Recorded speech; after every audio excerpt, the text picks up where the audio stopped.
MMR mobile solution की ओर से हम एक छोटा सा डेमो आपको देने जा रहे हैं।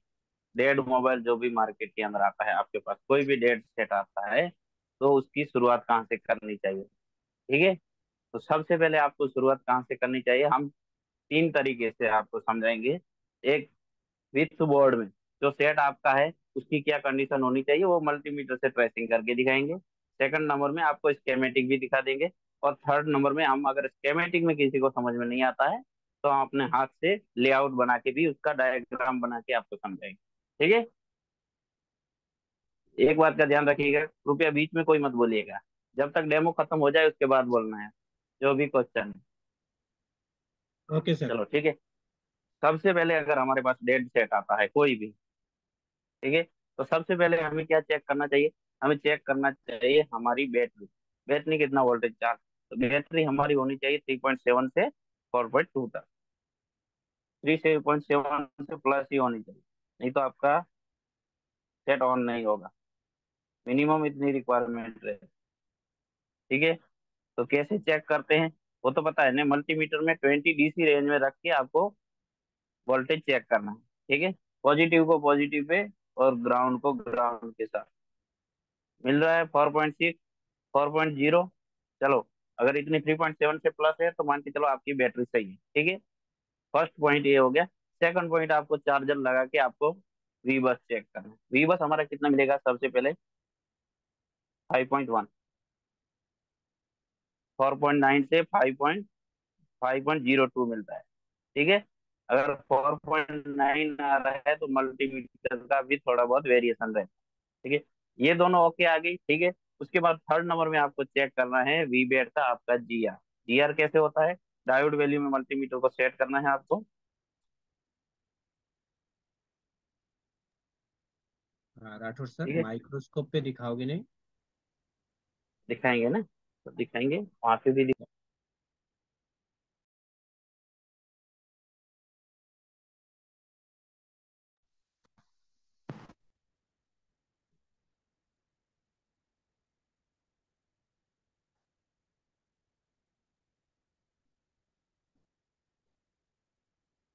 ठीक है। तो बैटरी हमने कहाँ से चेक किया, जो हमारा वी बेट का कनेक्शन रहता है इसके ऊपर। ठीक है।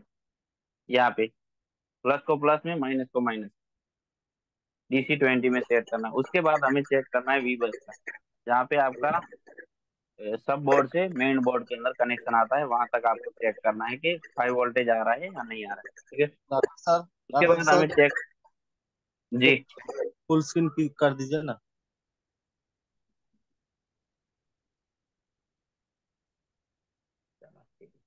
बस ओके, थैंक यू। सही है अभी। Thank you. हो गया। ये दो चीज चेक करने के बाद आपको लेना है कूल टेस्टिंग। ठीक है। आपको मल्टीमीटर को रखना है बजर मोड में, डायोड मोड में। ठीक है। और रेड प्रोब को ग्राउंड करना है, और ब्लैक से आपको इसकी रीडिंग चेक करनी है। रीडिंग हमारी 250 से 500 के बीच में आनी चाहिए।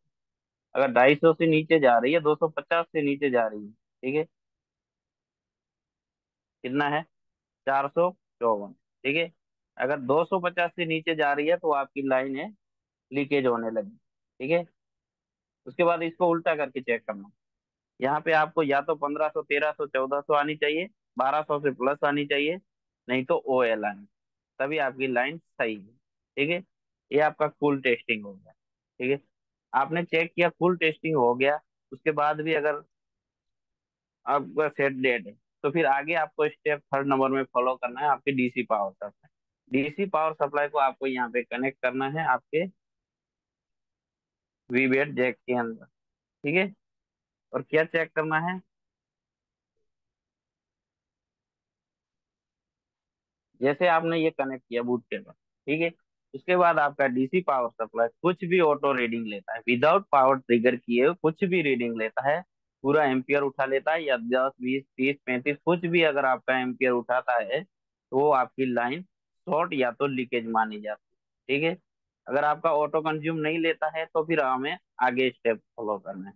अगर ऑटो कंज्यूम ले रहा है तो उसके लिए क्या करना है, तो सबसे पहले आपने वीवेट का GR ले लिया। वीवेट का GR आपको ओके मिला। उसके बाद भी अगर आपकी ऑटो कंज्यूम ले रही है तो हमें आगे चेक करना है।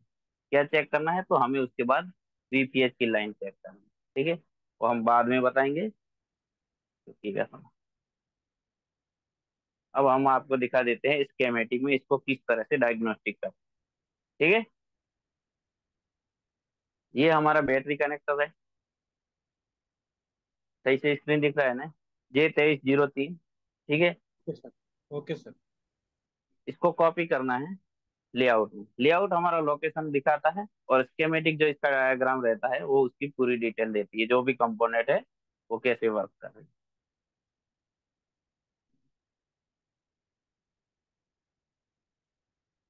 इसको हमने कॉपी किया और स्केमेटिक डायग्राम के अंदर जाके इसको कंट्रोल V कर दिया। ठीक है,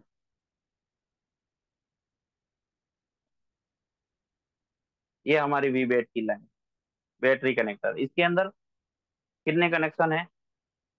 16 दिखा रहा है। ठीक है, लेकिन 16 नहीं होता, 4 ही होता है। एक आपका होता है पॉजिटिव, एक ग्राउंड, एक थर्मल और एक आईडी। ठीक है, इसमें चार चार कनेक्शन आपस में जुड़े हुए। ये आपकी वीवेट की लाइन है, तो ये आपके चारों साइड है, जुड़ा हुआ है। एक मिनट। ठीक है, किस तरीके से? तो कुछ इस तरीके से। ये चारों पॉइंट आपका पॉजिटिव है, प्लस वाली। ये चारों आपकी ग्राउंड है।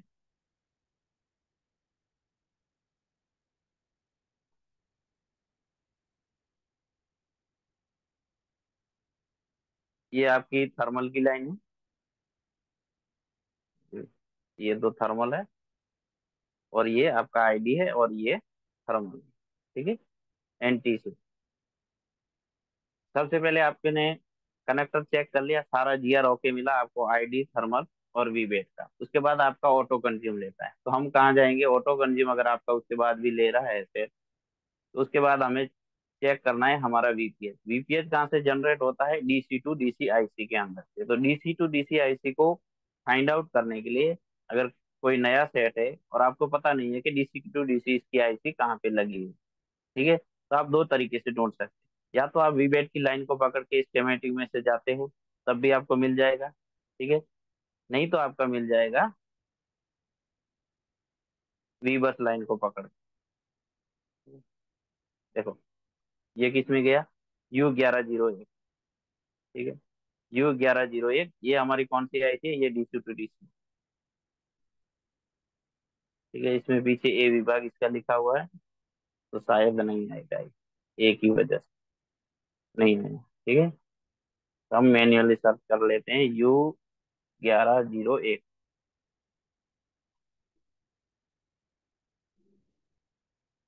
ठीक है, ये आपका डीसी टू डीसी आई, जो चार्जिंग बोलते हो, डीसी टू डीसी आई। ठीक है, ये कैसा दिख रहा है? इस तरीके से कुछ दिखता है, देख लीजिए। बोर्ड के अंदर ऐसे दिखता है। ठीक है, ये आपका डीसी टू डीसी आई है। इसको चेकिंग करना है। इसके बगल में आपको वीपीएच कॉइल मिलेगा।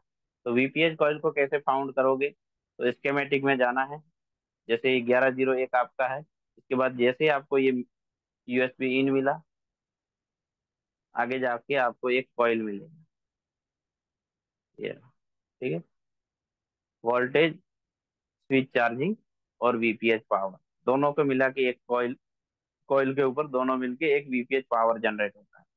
ये कॉइल हमारा कहाँ पे है? तो U1101,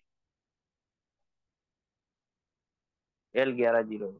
ठीक है, हम आगे हमारे लेआउट के अंदर, और यहाँ पे हमने इसको सर्च किया। कहाँ पे है? ये वाला कॉइल आपका वीपीएच का कॉइल। ठीक है, ये कॉइल आपका वीपीएच का कॉइल। आपने वीबेट की लाइन चेक किया, जीआर ओके मिला, उसके बावजूद भी आपने डीसी पावर सप्लाई से कनेक्ट किया और आपका ऑटो कंज्यूम ले लिया, तो आपका वीपीएच शॉर्ट है। ठीक है, वीपीएच को फाउंड करने के लिए आपको क्या करना पड़ेगा? इस वीपीएच कॉइल को आपको रिमूव करना पड़ेगा, और उसके बाद आपको देखना पड़ेगा कि वीपीएच हमारा कहाँ कहाँ पे जा रहा है। ठीक है, कैसे होता है? अगर किन्हीं को कोई समझ में तकलीफ होगी, क्योंकि अगर किसी के स्केमेटिक नहीं पढ़ा है, तो हम मैन्युअली बता देते हैं कि किस तरीके से वर्क करता है। जितना जितना टॉपिक चलेगा वो हम आपको बता देते हैं। ठीक है, ये आपका बैटरी कनेक्टर है। ये आपका DC to DC IC.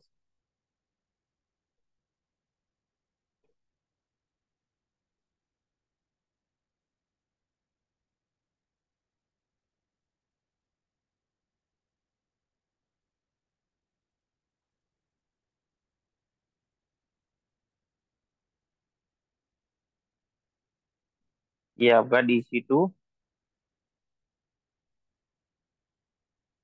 DC IC. ठीक है, यहाँ पे हम कोई ये नहीं बता रहे कि पीएमआई है, पीएम है, बीक्यू है। ठीक है, ये आपका डीसी टू डीसी आईसी है, जहाँ पे आपने जीआर चेक कर लिया कि आपका आ गया, ये आपका पॉजिटिव सिरा है, और ये आपका ग्राउंड। ठीक है, आपने जीआर लिया, यहाँ पे आपको ओके जीआर मिला, तो ये वीबेट की लाइन आपकी जाएगी इसके अंदर, डीसी टू डीसी आईसी का।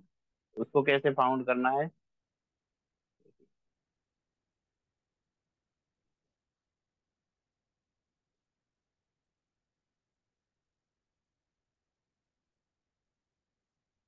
ये आपका वीबेट प्लस पॉइंट, ये गया डीसी टू डीसी में, इसका जीआर आपका ओके है। ठीक है, इसका जीआर आपका ओके है, उसके बाद भी आपका शॉर्टिंग ले रहा है, डीसी पावर सप्लाई आपको बता रहा है कि शॉर्ट है, आपके सेट के अंदर शॉर्टिंग है। तो उसको फाउंड करने के लिए आपको इसके बगल में लगी हुई रहती है एक कॉइल, एक कॉइल लगी हुई रहती है, जो हमारी इसी आईसी के अंदर से निकलती है, दोनों इसकी लाइनें, एक होती है स्विचिंग की, एक रहती है सिस्टम की।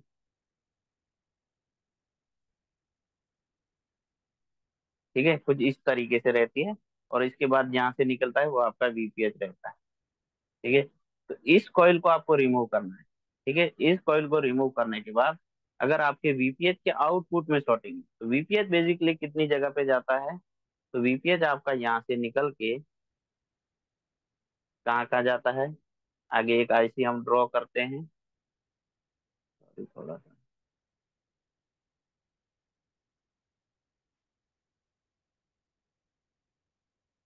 एक और आईसी जाता है आपका आगे, सबसे पहले उसी आईसी में जाता है, जिसको हम बोलते हैं पीए।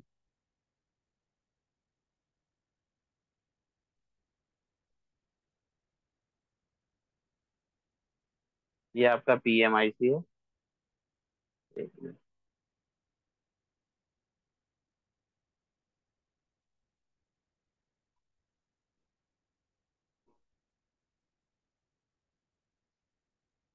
PM IC. ठीक है, अब आपका वीपीएच शॉर्टिंग है, तो आप कहाँ कहाँ पे फाउंड करोगे इसको, वीपीएच आपकी कितनी जगह पे जाता है? वीपीएच आपका सबसे पहले जाता है पीएम। ये वीपीएच जो निकला आपका, ये सबसे पहले जाएगा एक पीएम आईसी में, सेकंड नंबर में ये जाएगा आपका नेटवर्क में,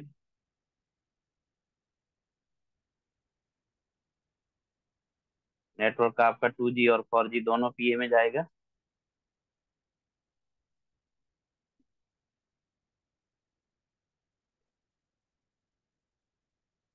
फोर जी पी। ठीक है, उसके बाद ये जाता है, अगर लाइट आईसी एक्स्ट्रा दी हुई है उस सर्किट के अंदर, तो ये जाएगा आपका light section, light graphic,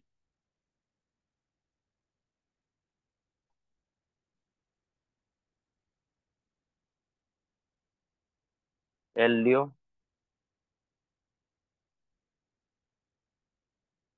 wifi, Bluetooth. ठीक है, जहां जहां पे वीपीएच की रिक्वायरमेंट रहती है, ज्यादातर ये हमारी 6 से 7 जगह पे डिस्ट्रीब्यूट होती है, जो हमारी वीपीएच लाइन निकलती है। अगर आपका डीसी टू डीसी, आपने वीबेट पे यहाँ पे बूट कैप लगाया और आपका शॉर्टिंग शो किया, लीकेज शो किया, ठीक है, तो आपको ये जितने सेक्शन है, इन सारे सेक्शन में आपको चेक करना पड़ेगा। ठीक है, कॉइल निकाल के इन सारे चेक सेक्शन के अंदर आपको शॉर्टिंग फाउंड करना पड़ेगा। ठीक है, अगर आपका शॉर्टिंग नहीं है, चलो आपने DC power supply boot cable लगाया, उसके बाद आपका कोई शॉर्टिंग नहीं, वीपीएच आपका 3.7 बन रहा है। ठीक है, तो फिर आगे आप क्या चेकिंग करो? ठीक है, वीपीएच बनने के बाद हमारी इसी आईसी में से एक बूस्ट वोल्टेज बनती है। क्या बनती है? बूस्ट वोल्टेज बनती है, जहाँ पे एक बीटीएस की फ्लाई कैप लगा हुआ रहता है।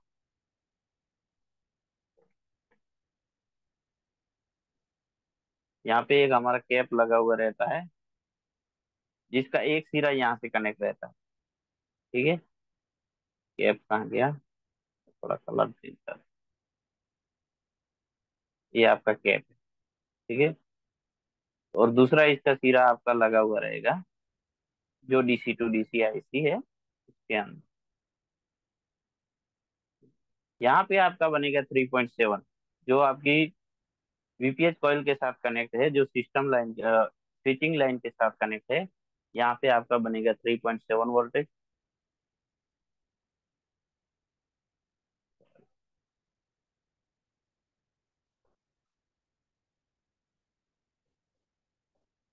इसका जो दूसरा सिरा है आपका, वो आपका बनेगा 7.2 वोल्टेज।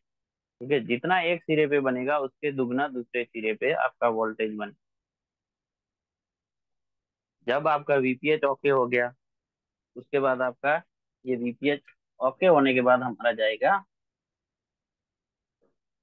पीएम में। अगर डेट डायग्नोस्टिक कर रहे हो, आपका वीपीएच ओके है, तो उसके बाद ये जाएगा आपका पीएमआईसी के अंदर। पीएम में कितनी जगह पे जाता है? ठीक है। पीएम में ये आपका जितनी आपकी यहाँ पे बक कॉइल लगी रहेगी, अगर कोई भी पीएम है उसके बगल में जितनी बक रहती है, बेसिकली उतनी बार ही ये वीपीएच आपका इनपुट होता है। कैसे होता है? तो एक एक कैप लग, कैप आपका पैरेलल में रहेगा, और उसके बाद ये आपका इसके अंदर इनपुट रहता है।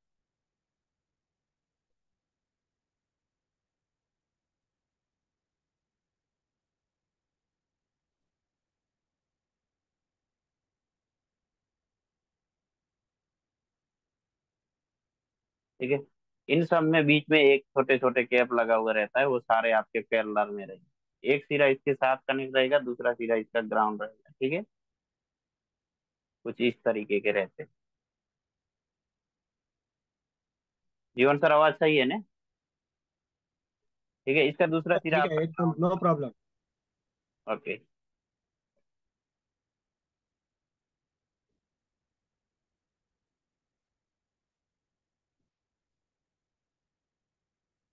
ठीक है। इतनी चीज आपको सबसे पहले चेंज करनी। अगर आपका वीपीएच ओके है, तो वीपीएच आपका प्रॉपर पीएम में मिलना चाहिए। जितने भी इनपुट आपके कैप है वीपीएच के, उतनी सारी जगह पे। ठीक है। अब हम आपको दिखाते हैं कि ये आपका सर्किट में कहाँ पे रहता है।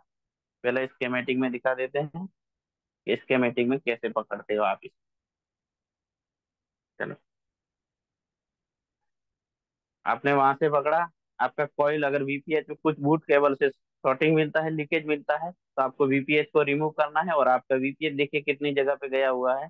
1 2 3 4 5 6 7 8 9 10 11 जगह पे गया। ठीक है। अलग अलग पेज, 11 पेज के ऊपर ये आपका वीपीएच गया है। जहां जहां दो अलग अलग पेज के ऊपर अलग अलग एलडीओ रहेंगे, दूसरी दूसरी स्थान पे, तो वो सारे इतने पेज पे आपका वीपीएच गया हुआ। पूरी सर्किट में आपका इतने पेज के ऊपर आपका वीपीएच ने ट्रैवल किया। ठीक है।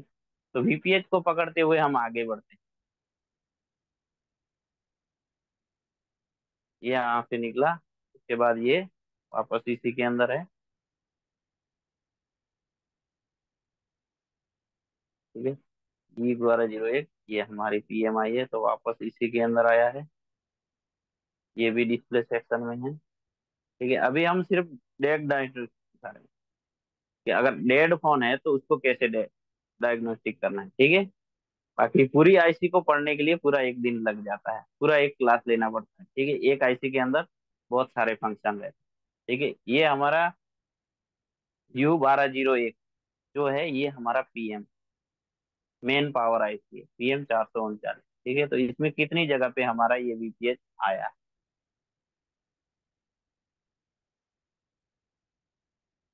U1201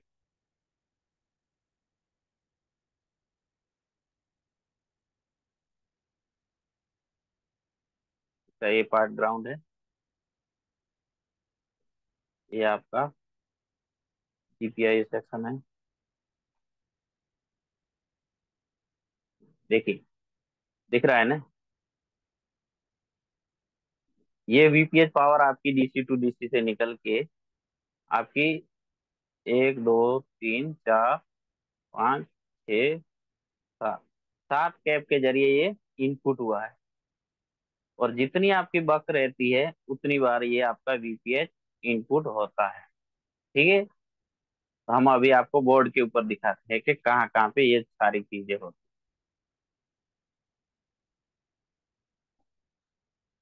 ये आपका बैटरी दिख रहा है ना? स्क्रीन दिख रहा है ना सही से? दिख रहा है सर, एकदम ओके है, नो प्रॉब्लम। ओके, चलो थैंक यू। ठीक है।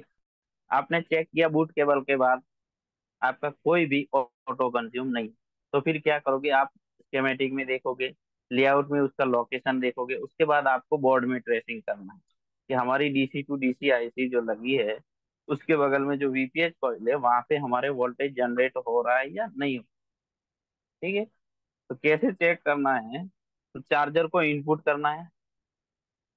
ठीक है। उसके बाद हमें लोकेशन में देखना है कि हमारी ये डीसी टू डीसी आईसी कहाँ पे है। तो ये हमारी डीसी टू डीसी एक आईसी है और उसके बगल में ये हमारा वीपीएच कॉइल है।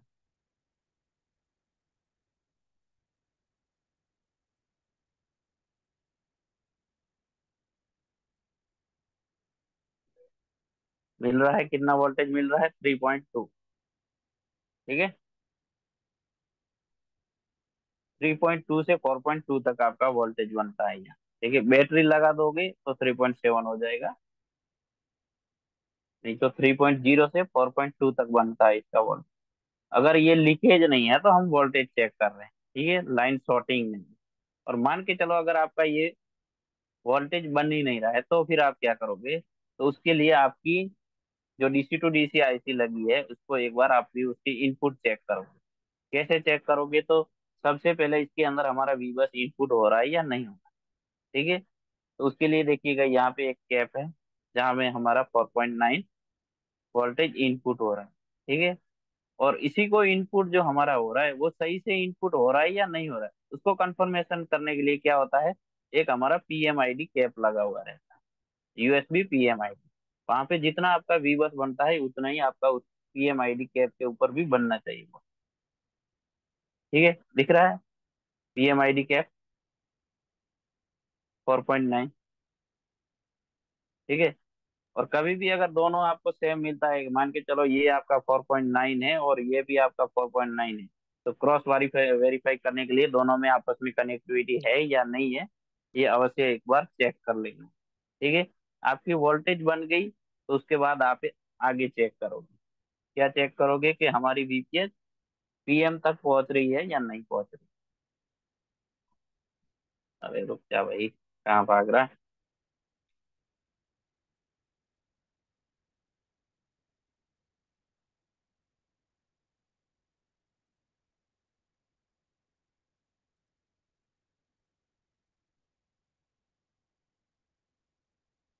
ठीक है। तो ये आपकी पावर आईसी है, दिख रही है ना सही से? हाँ देख रहे रवि ओके, सर। चलो ठीक है। तो इसमें जितने भी इसके बगल में लगे हुए कैप ये सारे आपके वीपीएच इनपुट के हैं। देखिए, बन रहा है जो आपका 3.2 वहां पे वीपीएच कॉइल से बन रहा था वो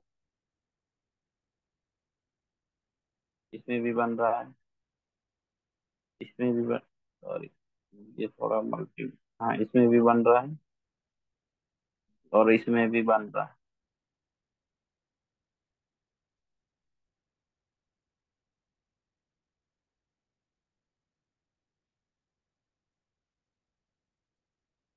ठीक है। कितनी कैप है? 1 2 3 4 5 6 7 और 8।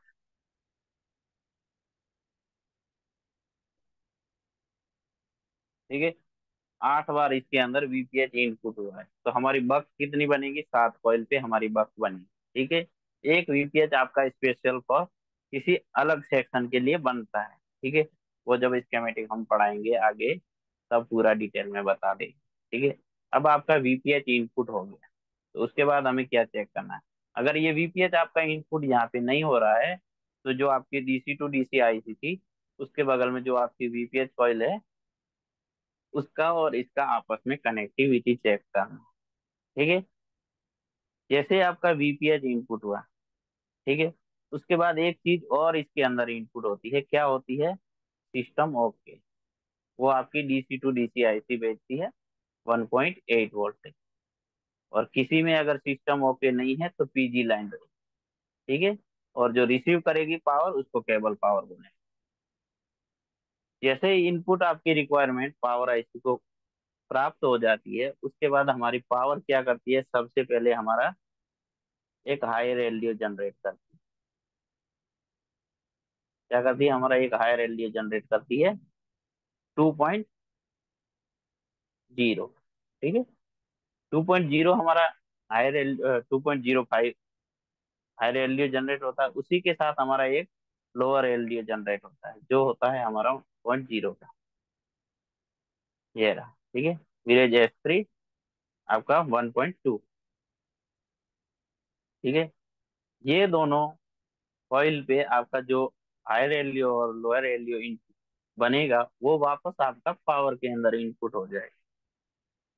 तो हमें कैसे चेक करना है कि हमारा हायर एलडीओ और लोअर एलडीओ कहाँ पे है? ठीक है। ये हमारा लोअर एलडीओ है। तो इसके बगल में एक हमारी कॉइल लगी हुई रहती है। अगर कॉइल के बॉटम में आप चेक नहीं कर सकते मल्टीमीटर में, तो उसके बगल में दो फिल्टर करने के लिए कैप लगे हुए हैं। ठीक है, उससे भी आप चेक कर सकते हैं। जैसे ये हमारा C1407 है, इसको हमने कॉपी किया और लेआउट में लेके गए। ठीक है। लेआउट इसका लोकेशन दिखाएगा कि ये कैप हमारा वाकई में कहाँ पे लगा हुआ है। ठीक है। ये रहा हमारा वो कैप, जो एक कॉइल के बगल में है। कहाँ पे है? तो रियल में आप देखोगे तो कुछ ये वाला है, सेकंड नंबर का, ये वाला है। ठीक है। तो इसको अगर हम रियल मदरबोर्ड में देखेंगे कि कहाँ पे है, क्या वाकई में बन रहा है या नहीं बन रहा है हमारा वोल्टेज, ये जो वोल्टेज है हमारे लोअर एलडीओ का, वो बन रहा है या नहीं बन रहा है। ठीक है। तो वो मल्टीमीटर को हमें DC20 में सेट करना है, और हमें चेक करना है ये 1407। यहाँ पे हमारा कितना बनेगा? 1.2 वोल्ट।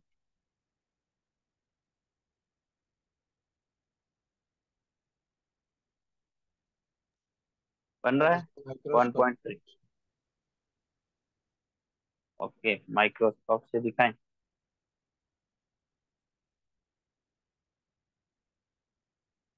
चलो, माइक्रोस्कोप दिख रहा है।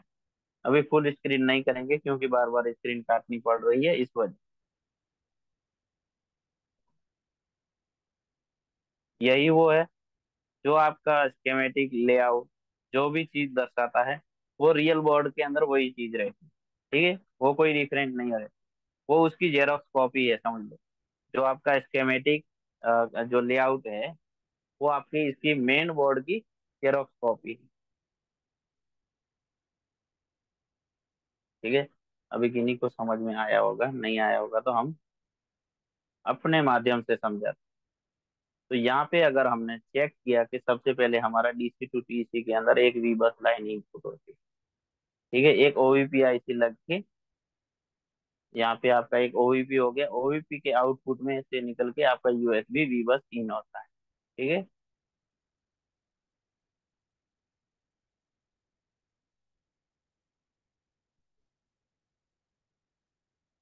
ये आपका ओवीपी है, और ये आपका वी बस है। वी बस कितना बनता है हमारा? 5.0, 4.9 से 5.02।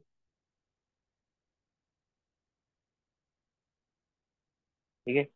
इसी के बाद यहाँ पे एक हमारी और चीज लगी हुई रहती है, जिसको बोलते हैं यूएसबी पीएमआईडी के। ठीक है। यहाँ से एक लाइन निकलती है, यहाँ से एक कैप लगा हुआ रहता है।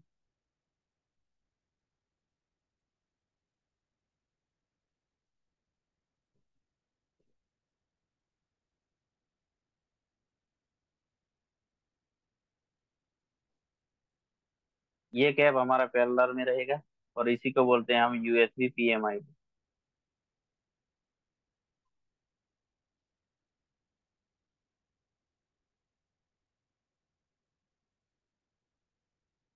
यूएसबी पीएमआईडी, ठीक है। इसमें आपका बनेगा, जितना आपका वी बस है इनपुट उतना ही बनेगा, 5.02।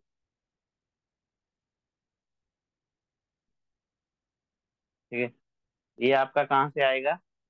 तो बी टू बी जैक से।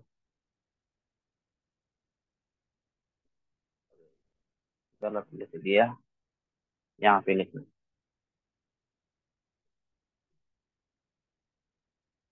ठीक है, बी टू बी जैक में कहाँ से आता है? तो नीचे सीसी बोर्ड से, ठीक है। वो सबको बेसिकली मालूम ही होगा, इसमें कुछ ज्यादा है। तो सबसे पहले हमारी DC to DC IC VPS generate कर रही है या नहीं कर रही है, उसके लिए आपको क्या चेक करना पड़ेगा? या तो वीबेट का आपका इनपुट होना चाहिए, या तो यूएसबी वी बस होना चाहिए। ठीक है, ये दोनों लाइन जब आपकी इनपुट होगी, उसी के बाद आपका वीपीएस जनरेट होगा। वीपीएस जनरेट होने के बाद क्या होता है कि वो वीपीएस आपकी मेन पीएम में जाता है। और इसी के साथ एक और लाइन जाती है, जब आपकी इस आईसी की सारी इनपुट आउटपुट हो जाती है, ओके, उसके बाद इसमें से एक लाइन निकलती है। ठीक है, और वो चली जाती है आपकी मेन पीएम में। ठीक है, इसको बोलते हैं सिस्टम ओके। क्या बोलते हैं? SYS okay. तो थोड़ा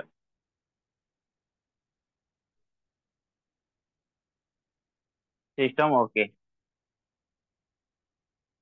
ठीक है, कोई भी आईसी अपनी रिक्वायरमेंट जब पूरी हो जाएगी, उसके बाद कुछ ओके लाइन छोड़ेगी, तो ये आपकी होती है सिस्टम ओके, जो डीसी टू डीसी से निकल के पीएम में जाती है। जब सिस्टम ओके और आपका वीपीएस जब बन जाता है, उसके बाद आपकी पावर आईसी सबसे पहले एक वोल्टेज जनरेट करती है।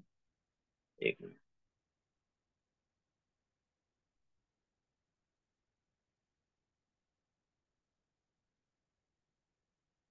ठीक है, तो एक कॉइल रहती है, ये एक आपकी कॉइल है, एक हायर एलडीओ जनरेट करेगी, एक कॉइल में आपका लोअर एलडीओ रहेगा।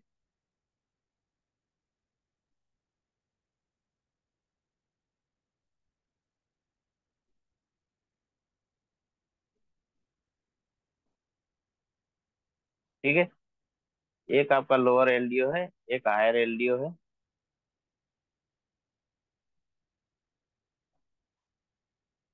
शॉर्ट फॉर्म में हम लिख रहे हैं समझने के लिए, हायर एलडीओ, और ये हो गया आपका लोअर एलडीओ, LLDO। ठीक है, जब ये दोनों आपका हायर एंड लोअर एलडीओ बनता है, उसके बाद ये दोनों वापस आपकी पीएम के अंदर जाती है। तो पीएम क्या करती है? हमारी एक वोल्टेज जनरेट करती है। कौन सी वोल्टेज जनरेट करती है? तो रुकिए, हम थोड़ा बता रहे हैं।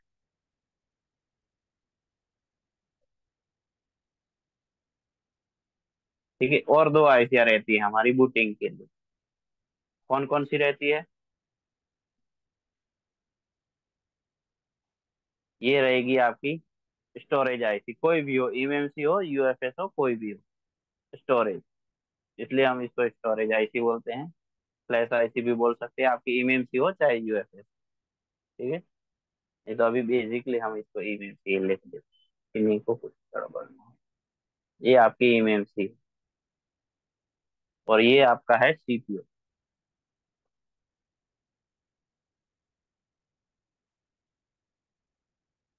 ठीक है, जब हायर एलडीओ और लोअर एलडीओ दोनों हमारा बन जाता है, और वो दोनों आपका जब वापस आपकी पीएम के अंदर जाता है, तब पीएम हमारी एक और वोल्टेज जनरेट करती है, जिसको बोलते हैं default voltage.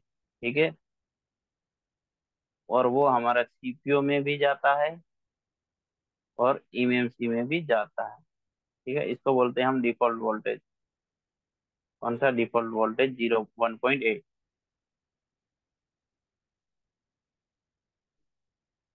Default voltage on, on 1.8 voltage.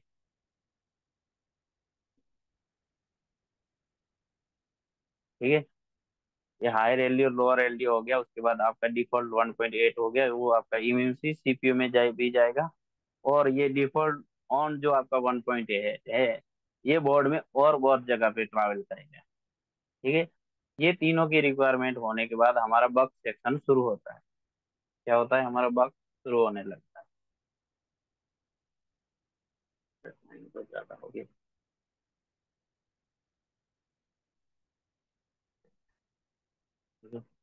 Bug बनता है, बग कैसे बनता है, तो बग में आपका कोर, एपीसी और एमईएमई, और उसके बाद मॉडेम आपका जब सेट ऑन हो जाएगा उसके बाद बनेगा। ठीक है। Okay sir. बता देते हैं, बताता हूँ।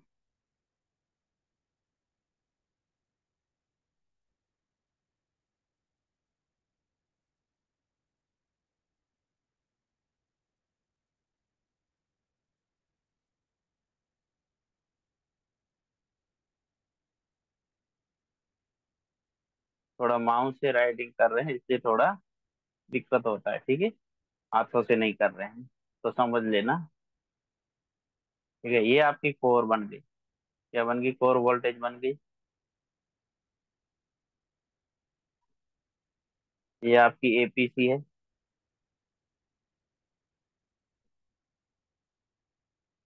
ठीक है। एपीसी बेसिकली है, दो कॉइलों से बन के मिलती है। ठीक है। यहाँ पे दो कॉइलें रहती है, उसी से एपीसी बनती है, लेकिन ये हम अभी आपको बना के दिखा रहा है इसलिए एक ही कॉइल रखी है। ठीक है। और इसी में एक चीज और रहती है कि ये जो आपकी बनती है ना, कोर की, एपीसी की और एमईएमई की, जो भी वोल्टेज आपको सीपीयू में जाती है जिस सेक्शन में, वहां से एक आपको फीडबैक मिलता है। वो फीडबैक वापस आपका पीएम में जाता है। अगर ये फीडबैक नहीं मिलेगा तो क्या क्या प्रॉब्लम। ठीक है। बहुत सारी प्रॉब्लम होती है। पहले हम ये हाई हाई लोअर एलडीओ हमने चेक करवाया था आपको। अभी हम आपको स्कीमेटिक में दिखा देते हैं कि हायर एलडीओ और कोर और एपीसी आपकी कहाँ कहाँ पे बनेगी, कितनी बनेगी।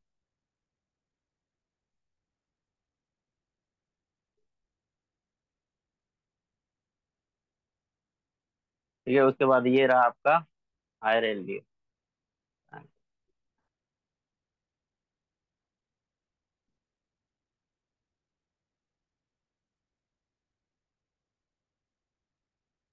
एलडीओ सेक्शन में ही है, बक्स सेक्शन में ही है। हाँ ये रहा। ठीक है। विरेज एस फोर, L1404। इसको हमने कॉपी किया और लेआउट में लेके गए।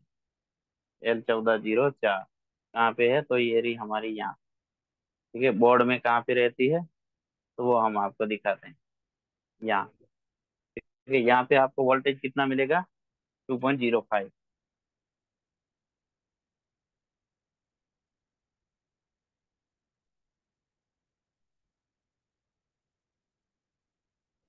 मिल रहा है। ओके। चलो ठीक है। उसके बाद आपकी विरेज L5 बनती है। वो कहाँ पे बनती है, वो आगे जाके बताएंगे। अभी हम आपको ये कोर वोल्टेज दिखा रहे हैं। अभी आपकी 2.0 बन गई। उसके बाद ये दोनों कॉइल बन के आपकी एपीसी की वोल्टेज बनती है। ठीक है। ये एपीसी कोर हम कैसे फाउंड कर रहे हैं, तो ये जब आप क्लास करोगे उस टाइम आपको भी यही चीज सारी समझ में आ जाएगी।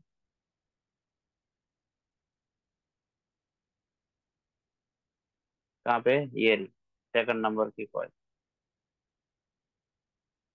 0.8 वोल्टेज है। और हमारी ये सेकंड नंबर की कॉइल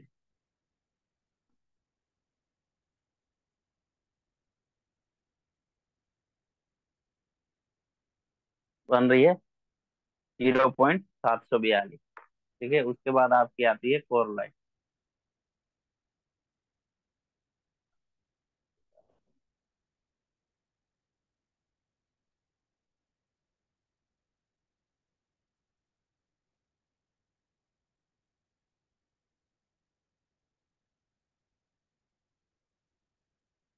S2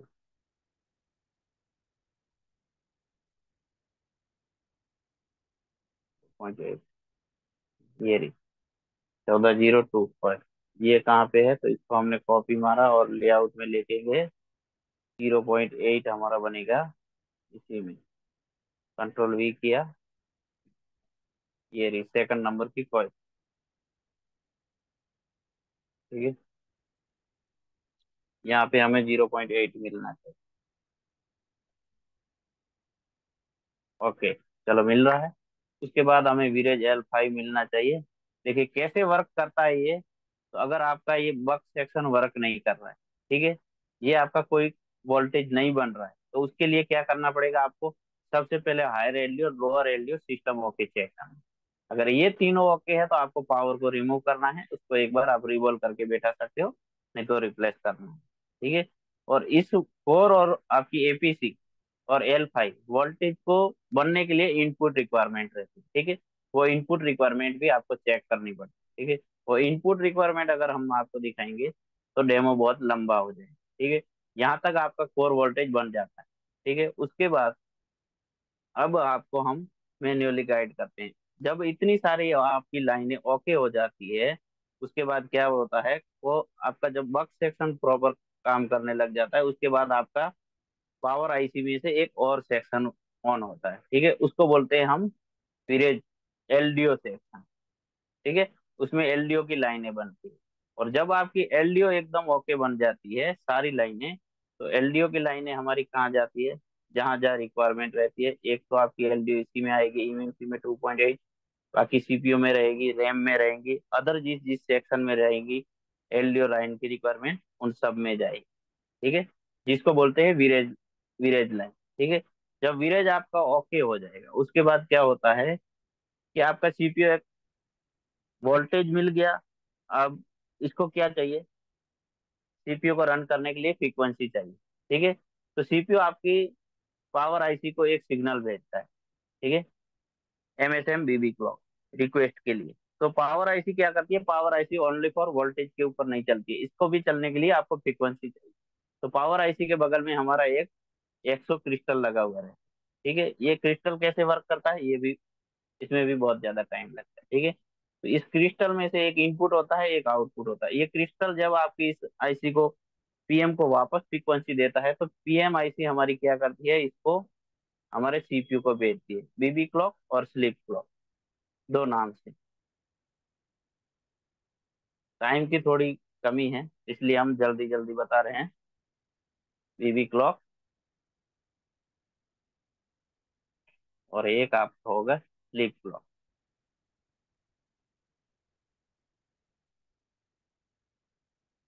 क्योंकि इसका वर्किंग क्या क्या रहता है, वो भी बहुत है। स्लीप क्लॉक सोने का नहीं है, और इसका कुछ और वर्किंग रहता है। ठीक है, जब ये बीबी क्लॉक स्लीप क्लॉक आपके सीपीयू को मिल जाता है, उसके बाद पावर आईसी आपका क्या भेजता है, यहाँ से एक पावर ऑन रीसेट सिग्नल भेजता है। क्या भेजता है, power on reset signal.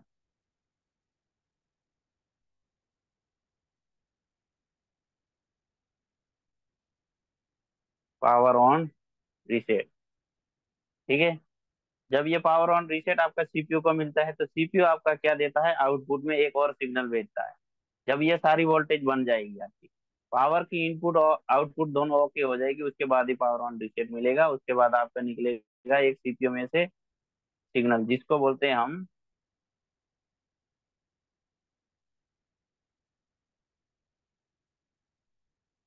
PS hold.